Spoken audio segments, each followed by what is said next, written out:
Yeah. Awesome, yeah. And just one more question as well, kind of going back to the internet horror kind of stuff. Was there any like particular internet horror that you had like growing up that like really affected you, like YouTube or like creepypastas, anything like that? So Marble Hornets was definitely informative. I know. So here's what I love about creepypasta too, is that okay, most of it, there's so much, and most of it is terrible, right? Like if you just took it all and said, like most of it is bad, right? The fun thing about creepypasta is you have to search for the good stuff, right? It's that's a part of the experience, almost like hunting for good creepypasta. As far as creepypastas that really affected me, I don't know. Like I found oftentimes like really short ones, but none of them particularly come to mind. Other analog horror things too, like Mandela Cattle, although that's recent, right? Like I was turned on to that just a little bit before we started. I think we may have been in production, right? So yeah. Awesome, really cool. Thank you. Hit you, and then we'll work our way down there. Okay, here you Hi. I've never seen a movie that kept the absence of the characters' faces as often as this one did. So I was wondering if that was a creative choice, that maybe reducing the amount of screen time the characters' faces would be on screen. Do you think that helped establish the identity and tone of the film?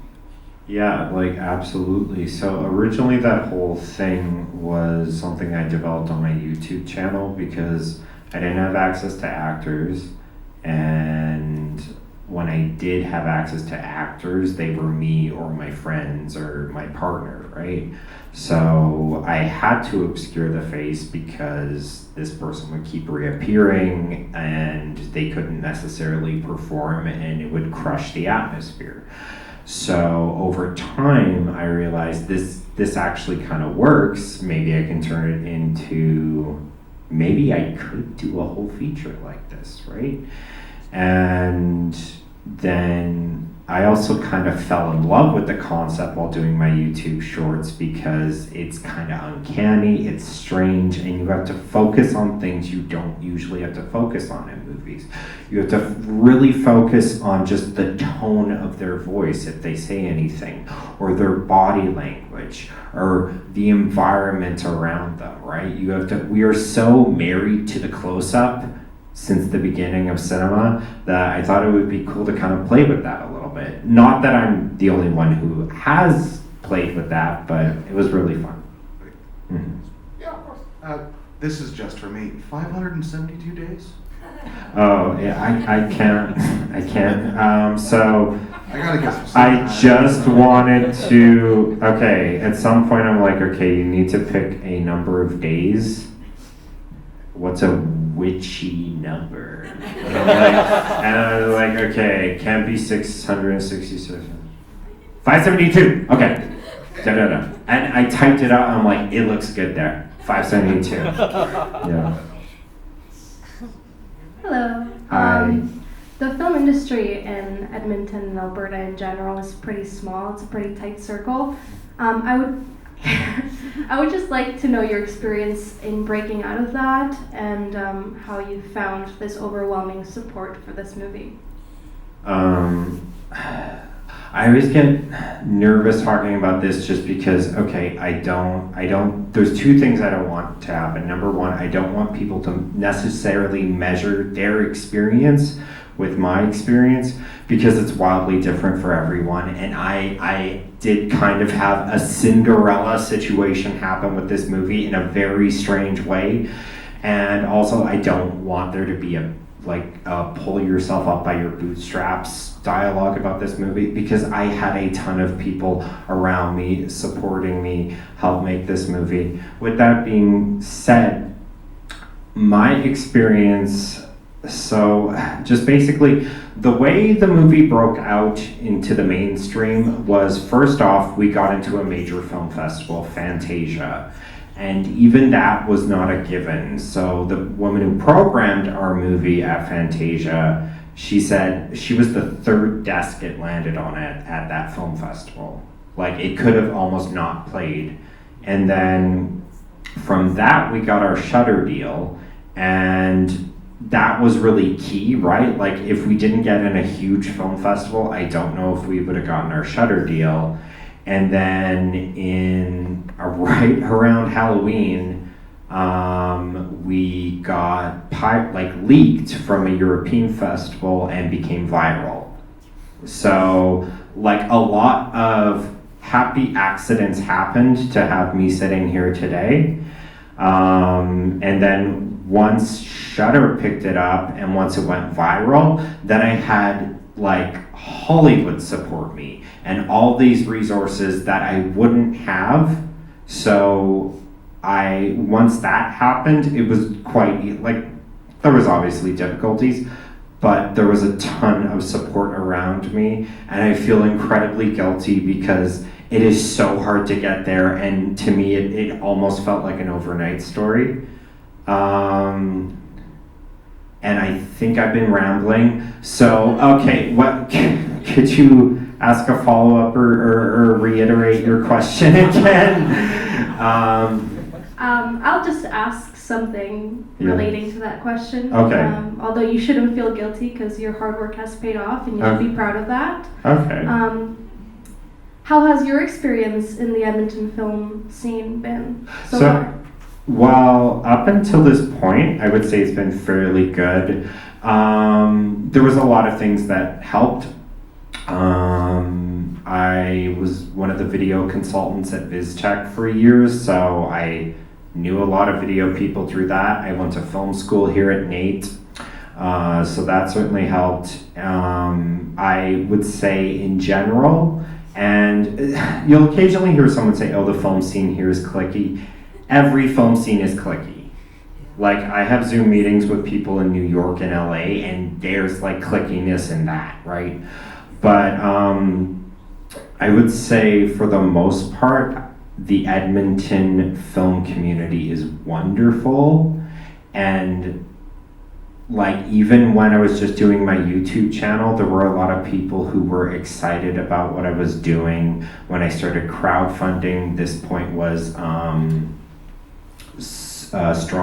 strongman, I don't know.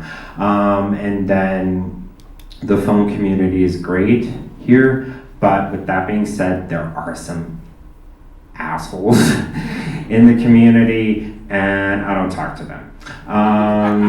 But yeah, I would say in general, like, depending on what kind of content, movie, art you want to make, other cities may work in your benefit, but Edmonton is still a great place to at least leapfrog into something of a film career. So, yeah. Thank you so much. Yeah.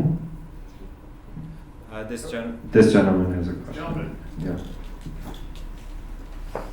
Yeah, hi. I guess I was wondering how much of your lo-fi aesthetic is the result of the equipment you used to shoot it? And I noticed it was widescreen, so that's kind of a contradiction a bit there.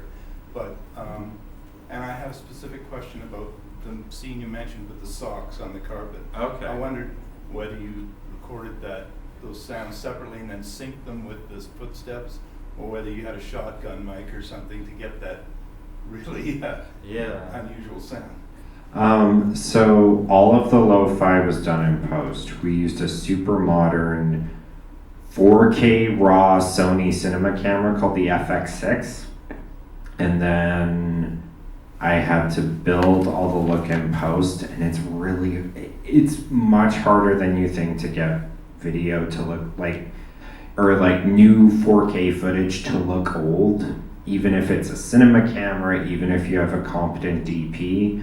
It's surprisingly hard to just get it to seep into the texture of it. But I tried my best. All the lo-fi sound, the hiss and hum, and the filter to make it sound like it was an old optical track, that's all in post. So yeah, making it look lo-fi was all a post thing. And Then as far as the kids' footsteps, so another thing I discovered is if you Google, like, if you look at any sound library and you try to get the sound of footsteps, you get this, right? And the frustrating thing was I couldn't really find any kids' footsteps, and I certainly couldn't find any, like, kids' socks on carpet, because again, that sounds like nothing, right? Like, so I went through all these different footsteps, tried to play with them to make them work. None of them worked. I then got a piece of carpet, because at the time I was living in an apartment that had no carpet, and like recorded myself with my own audio equipment. Didn't work. I kept going through, kept trying to find it, and it took so much time getting those footsteps, and I'm still not happy with them. Like, but yeah, it was a super involved process, and I think I failed. But the movie's done, so yeah. Is that the way it's generally done? Like, I have no idea. Like, wait.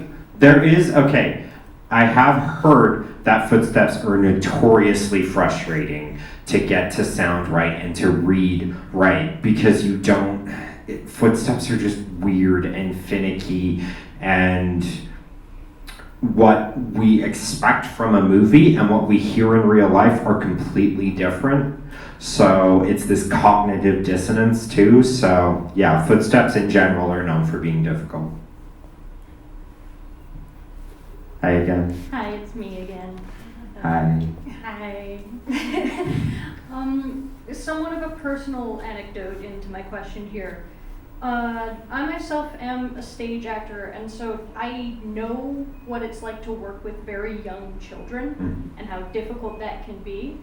I just wanted to ask what your experience was behind scenes with both on-screen stuff and voice recording. How has that been for you? Well, we had a really easy time, but I designed the script to be as easy as possible for a kid with no acting experience to do. Most of the screaming and crying sound effects aren't the actual kid actors, like that was fully in stock that I found online. But I consciously in the script wrote this, like, okay, what are the easiest things I can do for these kids, right? To make it easy. I don't know if I'm gonna have access to professional child actors, even if I get that, they're kids, right? So we tried to make it as easy as possible. For example, when we recorded the ADR, we just did it in the living room on the same day and made it like as unintimidating as possible.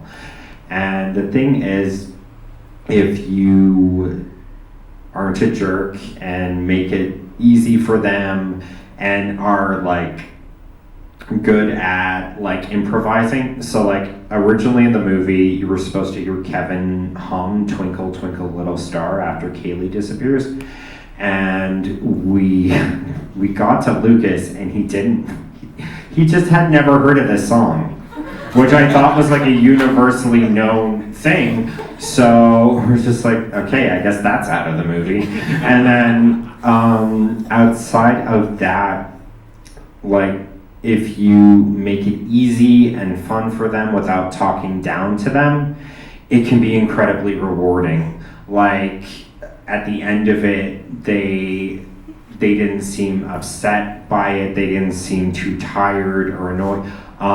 Dolly, who plays Kaylee in the movie, she's really excited about filmmaking now, and it can be really rewarding, right? Like my sister, she runs a daycare, like one of those daycares that's just a house, and I asked her, because she always had these stressful stories about working with kids, and I'm like, why do you do this? And she's like, Kyle, it's really rewarding. It's really rewarding. So, yeah.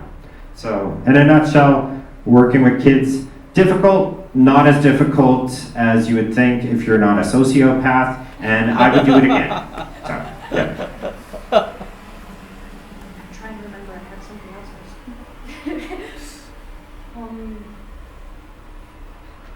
I think lost it. Oh, right. Yes. Sorry. You said that they weren't really like uncomfortable or scared. Did they understand? Like, did you tell them the plot and how things happened, how it went, at all?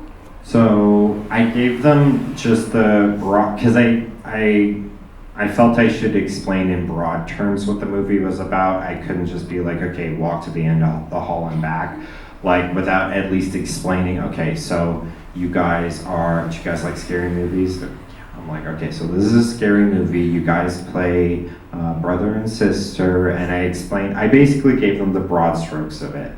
And then almost all the stage direction was simple, like walk to the end of the hall and walk back, sit at the top of the stairs, which even sit at the top of the stairs for like a 6-year-old boy who doesn't want to be there can be a difficult direction. Like at one point, I'm like, can you just sit still for 5 seconds? And he's like, no.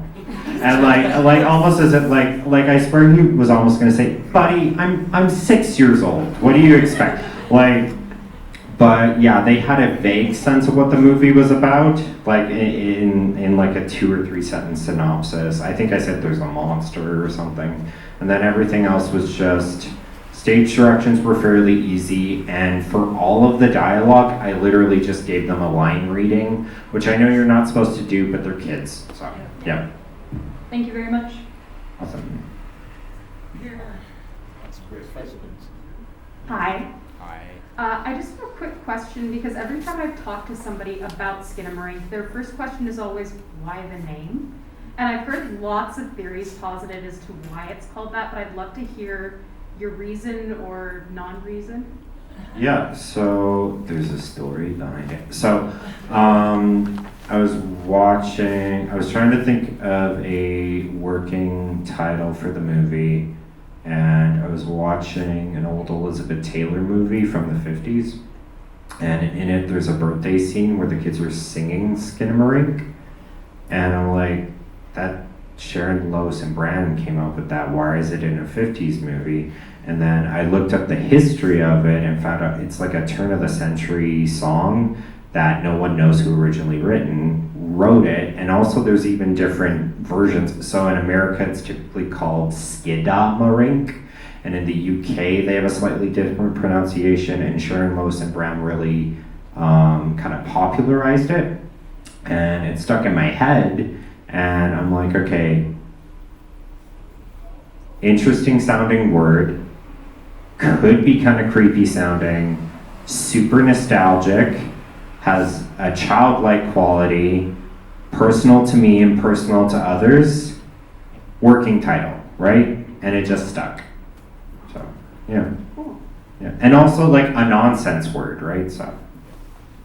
We're getting a little low on time here, so I was hoping I can sort of lob out my last question here. So with your next project, thinking about sort of what the follow-up to SKINMARINK is going to be, I guess my question for you is, how big do you want to work? Do you want to ideally sort of keep working sort of on the indie level where you are in control of everything, or do you